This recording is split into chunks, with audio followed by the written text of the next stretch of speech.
May 3rd was kind of a game-changing day for our family, definitely. Had just really spent the whole day tidying and doing laundry, and was just waiting for the kiddos to come home like every other day. And Grant and I put the book down, and Tad came in and kind of heard a sound. I don't really know how to describe the sound. I immediately just was like, where's Joy? And, that's kind of when life changed. And I picked up the phone, and it was my husband, and he said, I'm on my way to Kyle and Amy's house. Joy was just hit by a car. I was at work driving. I was down in Portland near Swan Island, and got a phone call. Tad had stated that Joy got hit by a car, and I'm thinking somebody bumped into her in the driveway or something. Tad seemed distant in his conversation. And so I'm asking again, so where was she? Where did she get hit by the car? And in the background, I could start to hear Amy screaming. So made it pretty real all of a sudden. So she was what seemed like forever distance away from the mailbox, which is where she had been to go get the mail. And there was mail scattered everywhere, and she was knocked clear to in front of our neighbor's home. It was clear that Joy wasn't breathing and didn't look very good. I ran to my neighbor's house and pounded on his door. She was right in front of his house. It just felt like forever for any help to arrive.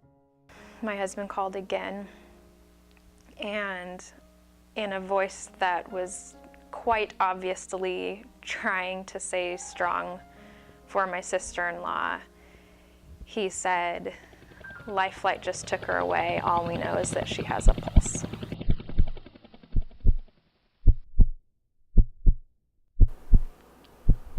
It definitely seemed like she was gone. They had radioed ahead and thought that she would not make it to the hospital.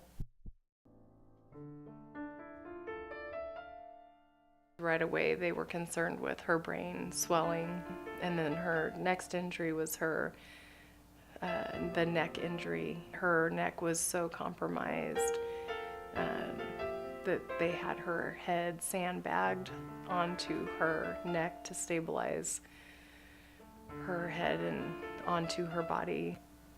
Just an overwhelming thought of just love had flooded me for her, and just realization of how much I wanted her to live and be my girl. And I just am thankful that God gave me that picture of him having her in the palm of his hands right from the beginning. So Joy was in the ICU for approximately 3 weeks. Now her neck was stable, and it's amazing there, even as she wasn't fully alert and eyes not open, you could say, Joy, can you show me a peace sign? And she would give you a peace sign and a thumbs up. They transferred us to Legacy Emmanuel Children's Hospital to start her rehab, start learning to talk and speak and walk and swallow and breathe and all that kind of stuff. And we had been there less than a week, and you couldn't move her without vomiting. Finally, it was discovered that she had hydrocephalus, which was the brain was retaining fluid in your ventricles. So they went back to Dornbecker and did an emergency surgery to put in a shunt. And moments after coming out of anesthesia, she's moving her arm, scratching her eye, and trying to scratch her ear. Huge movements after that. It was like someone hit a light switch in her recovery. There was no slowing down from it after that. I mean, for her it was like a sprint. It wasn't a marathon, it was a sprint. When I woke up, I had been in the hospital for about a month.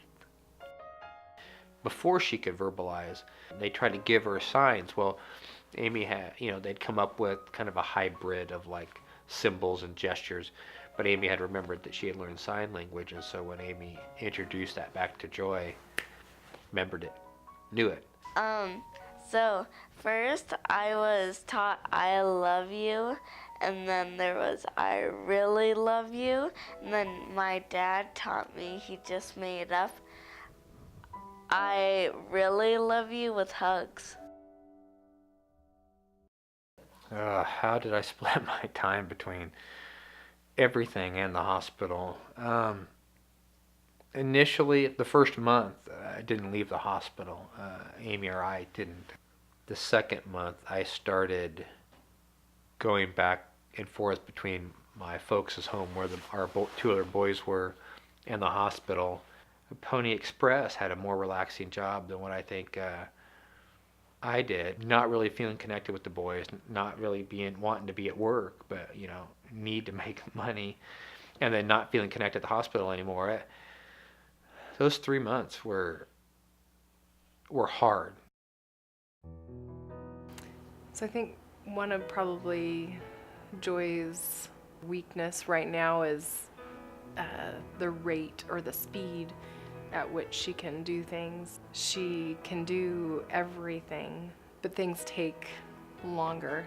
She's okay with being maybe not able to do things exactly how everybody else does them right now, and not be offended, not take it personally. There's times where she gets tired, but she also knows it's taking work to get back to her old self, is how she says it. My life has changed because since I can't be as active, I can sit down with people and find out interesting stuff about them that I never knew, and I've known them for a while.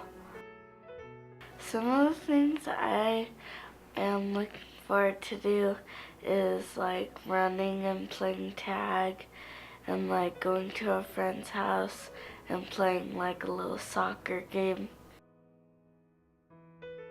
10 months ago, I sat daily next to the bed of this lifeless, sleeping girl, holding her hand, reading to her, and wondering if this was as good as it was going to get. And now, 10 months later, she is texting me all day long, telling me about this shirt that she found at Target that looks exactly like some other shirt that I apparently have. Yeah, it's interesting. I think most people, when we think about how we want our lives to go, we don't ever factor in, we want crisis. We want tragedy or things that'll bring hardship. Nobody wants those things. And yet, when you talk to anybody, especially somebody who has some mature years behind them, it is those things that develops who they are. It builds character. It builds perseverance. And I think because it breaks everything away from you except the very core of who you are. And I believe that, God is in that core, and He's always whispering into our heart, I love you. This is R in sign language, so we go random. A positive that came out of my accident is at school is that for a year and a little more, I don't have to run the mile, which is a good thing. It probably made me a little more mature, a little more than my brother.